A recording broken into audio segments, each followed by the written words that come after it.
Welcome to History News, folks. I'm your host, Karina Mitchell, and we have some great stories today. There has been a circulating question in Charlotte, and that is, can one person make a positive impact? This just in. Researchers have a lead on whether one person can make a positive impact. Now to you, Lightning. Hi, I'm Lightning Fast, and I've been here talking to sources, and I have found out some important things about some special people. One of them being Sojourner Truth. I'm a professional researcher. I got my credentials from Mackinac, and I know that Sojourner Truth liked to work with both blacks and whites. Hi, I'm a professional researcher. I got my credentials from sojournertruth.org, and I know that Sojourner Truth was a part of the Utopian Northampton Association. I'm a professional researcher, and I got my credentials from history, and I know that Sojourner Truth gave anti-slavery speeches and women's rights speeches during the 1850s and the 1860s. Back to you in the studios, Karina. Thank you, Lightning, and you fantastic researchers. Meanwhile, this question has been circling virally. On the other side of town, we have Steve getting ready to conduct an important interview with the real-life, actual Sojourner Truth. To you, Steve. Hi, Miss Sojourner. Welcome to the show. Why, thank you. I'm glad to be here. We wanted to have an interview with you today because we admire you. Could you give us a brief summary of your life so far? I'm a slave from New York. I'm an abolitionist and a women's rights activist. I gave birth to 5 kids. One died, and one was actually in slavery that I can remember. I am very well known for my speech titled Ain't I a Woman? And I plan on dying having accomplished becoming a person who is known for helping everyone that I can. And I want to be remembered as a person who has made a positive impact. Wow, that's powerful. Did slavery drive you any to be where you are now? Slavery to me was a major influence. I had been traded 3 times. The first time I was sold to John Neely in Kingston, New York for about $100. After that, I was sold to Martin the Shriver for $105, and he was also located in Kingston, New York. Then, the last person I was sold to was John Dumont. He was in New Paltz, New York, and he bought me for $175.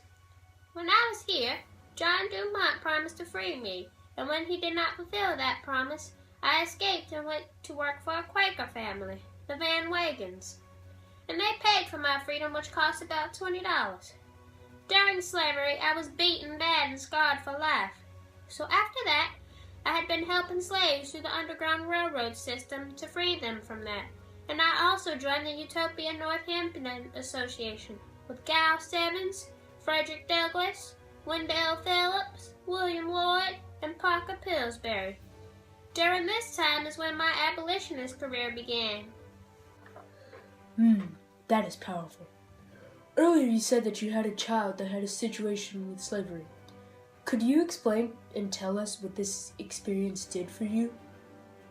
My only son Peter had been sold to a family in Alabama, and this was even after slavery was abolished in some states.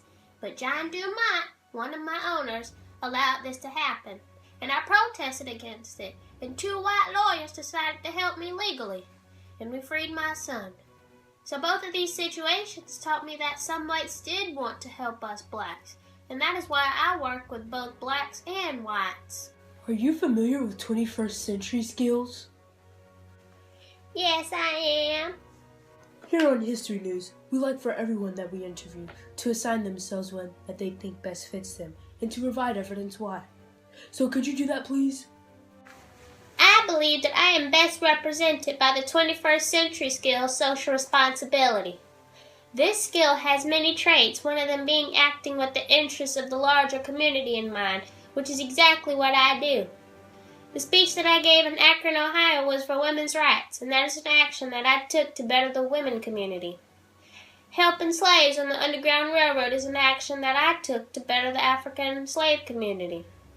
When I was a part of the Freedmen's Bureau, We as a group did things to better the freed blacks community.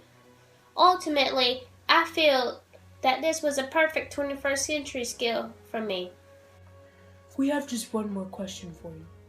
Could you give us a list of everything that you have done and the consequences, good or bad, of what you have done?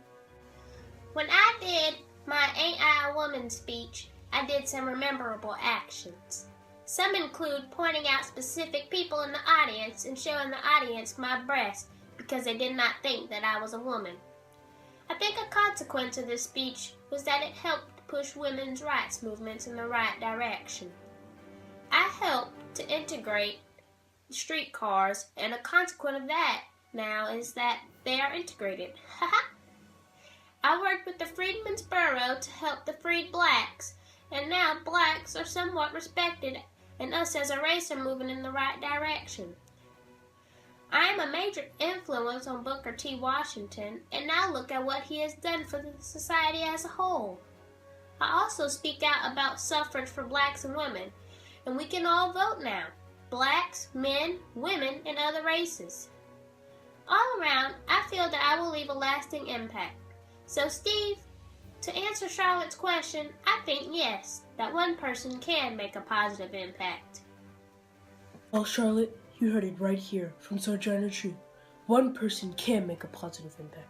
Back to you in the studios, Karina. Thank you, Steve. And that's it for today, folks. I'll see you next time on History News.